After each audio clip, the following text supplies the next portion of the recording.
Hola inversionistas, ya hacía algo de tiempo que no tocaba temas relacionados a razones financieras y en esta ocasión tocaremos uno muy importante que de hecho lleva el nombre de algo que también es muy importante en temas de finanzas personales y me refiero ni más ni menos que a la liquidez. Existen varios indicadores financieros para analizar la liquidez de una empresa, sin embargo son solamente tres los más usuales y conocidos, los cuales son Cash Ratio, Quick Ratio y Current Ratio. Estas razones financieras se utilizan para identificar la capacidad de pago de pasivos de corto plazo de la empresa con activos fácilmente convertibles a efectivo en el corto plazo, los cuales forman parte de, precisamente, activos de corto plazo. Hay dos cosas muy importantes que aclarar de este tema. Primero, estas razones de liquidez buscan identificar la capacidad de pago si en un escenario hipotético todos sus pasivos de corto plazo fueran a ser solicitados, algo que realmente es muy poco probable de que pase. Sin embargo, estas razones financieras se sustentan en ese supuesto. Y lo segundo es que si bien estas razones de liquidez son importantes y útiles, como habría un periodo de desfase entre la fecha de análisis y el plazo máximo hipotético que se establezca para la liquidación de pasivos, podría haber cierta discrepancia al momento de hacer la liquidación, sobre todo y más precisamente con el Current Ratio, que es el que considera también a los inventarios. Esta última parte la dejaré solamente así, como mera información abierta, ya que para entenderlo tendríamos que profundizar un poco más. Pero entonces, si estamos hablando de escenarios hipotéticos, ¿para qué nos deberíamos de preocupar nosotros? Bien, aun cuando sean escenarios hipotéticos, sirven para ver qué tan saludable financieramente hablando es una empresa. Y eso nos lleva a delimitar qué significarían los resultados. Y sí, ya sé que ni siquiera hemos visto las fórmulas, pero esta parte es muy importante que la conozcan desde el principio y sobre todo que comiencen a familiarizarse para que puedan interpretarla. Más que aprenderla de memoria, saber interpretar. Los resultados iguales a 1 significarán que la empresa podría cubrir los pasivos circulantes o de corto plazo por la cantidad exacta, ni más ni menos.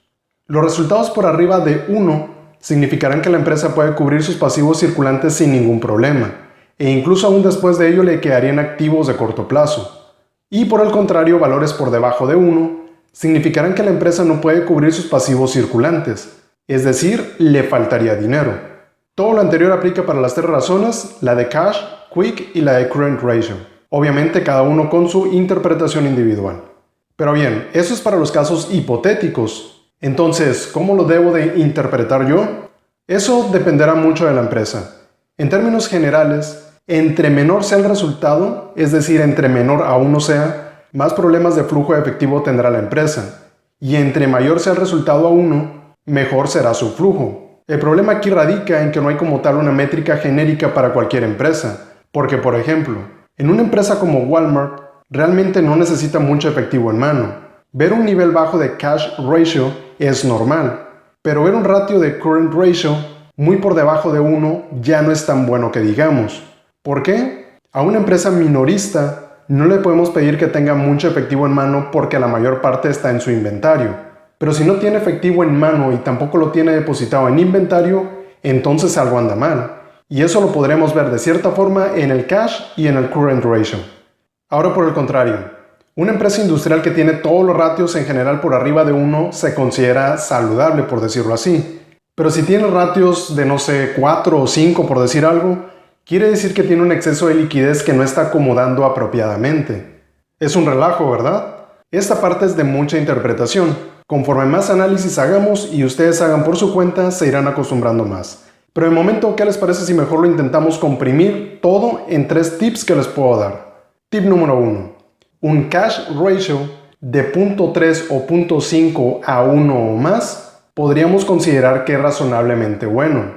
Un Quick Ratio de 0.5 o 1 a más de 1 podríamos decir que también está bien. Y por último, un Current Ratio de por lo menos 1 sería conveniente. Esto obviamente dependerá mucho de la empresa, el sector, la industria de la que estemos hablando, e incluso el momento económico en donde nos encontremos. Además del hecho de que estoy considerando solamente lo mínimo, habría que ver qué tan elevado es para no llegar a invertir en una empresa que no está moviendo su efectivo apropiadamente. Tip número 2. Deberán aplicar estos parámetros a la empresa que están analizando y comparar al menos con su competencia más cercana. Por ejemplo, si estuviera analizando a FedEx, la compararía con DHL o con UPS. O si estuviera analizando a Delta Airlines, la compararía con American Airlines, por dar un par de ejemplos. Y el tip número 3, que es el más complicado. Deberán complementar con otros ratios financieros la comparación.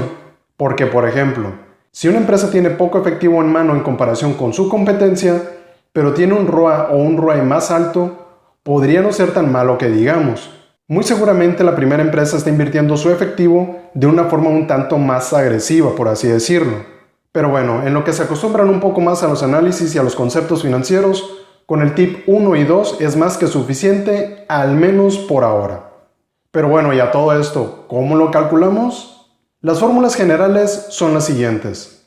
Para el cash ratio, únicamente bastará con sumar el efectivo y los equivalentes de efectivo y dividirlos entre el pasivo circulante o pasivo de corto plazo.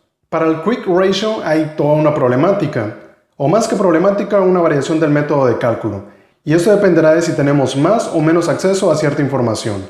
Se podría hablar de comenzar por el efectivo y equivalente de efectivo y a partir de ello agregar y quitar cosas del balance general, pero para no complicarlo mucho, lo más fácil que pueden hacer es al total de activo circulante o de corto plazo restar el total de los inventarios, y a este resultado dividirlo entre el total de pasivo circulante o pasivo de corto plazo. Y listo, así lo podrán calcular. Podría haber variaciones en el método de cálculo, pero este la verdad es el más fácil y es el más usual. Y por último tenemos al current ratio, que es el más sencillo de calcular de todos, pero que al mismo tiempo también lleva cierto desfase como les comentaba anteriormente. Sobre todo si en algún momento realmente se fueran a pagar todos los pasivos de corto plazo, liquidando todos los activos de corto plazo. Aquí solamente tendrán que dividir el total de los activos circulantes o de corto plazo entre el total de pasivo circulante o de corto plazo. Y ya de una vez aprovecho para recordarles que current assets son los activos de corto plazo y current liabilities son los pasivos de corto plazo. Lo menciono porque la mayoría de información se presenta generalmente en inglés. Y hablando de presentar información, esto va a sonar un poco irónico si ya llegaron hasta este punto.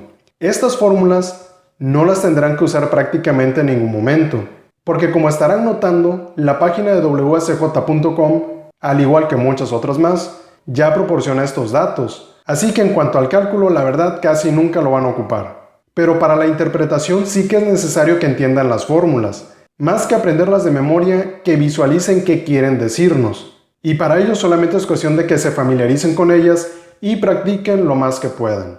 Ahora, ¿cuál de estos tres es el mejor ratio de liquidez? La verdad, ninguno. Todos son importantes tenerlos en cuenta, pero más importante aún, como siempre les he dicho, es no solamente basarse en un solo parámetro. Es importante que tomen en cuenta otros factores como por ejemplo la solvencia, el pago de los intereses, deuda a largo plazo, razones de rentabilidad, etcétera, etcétera, etcétera. Y ya para finalizar, como no sé si haré un video comparando la liquidez y la solvencia, les dejo este pequeño resumen. La liquidez podríamos decir que es como la solvencia pero de corto plazo. Y la solvencia podríamos decir que es la liquidez pero en el largo plazo.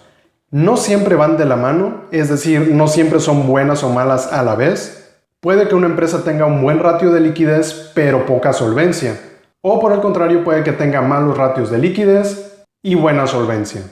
Pero dejando eso de lado, ambos, la liquidez y la solvencia, así como muchos otros parámetros, son necesarios tenerlos en cuenta al analizar acciones de empresas. Como notarán, es un tema relativamente corto, del cual podrían tener algunas dudas. Así que cualquiera que tengan, no duden en dejarla aquí abajo en los comentarios.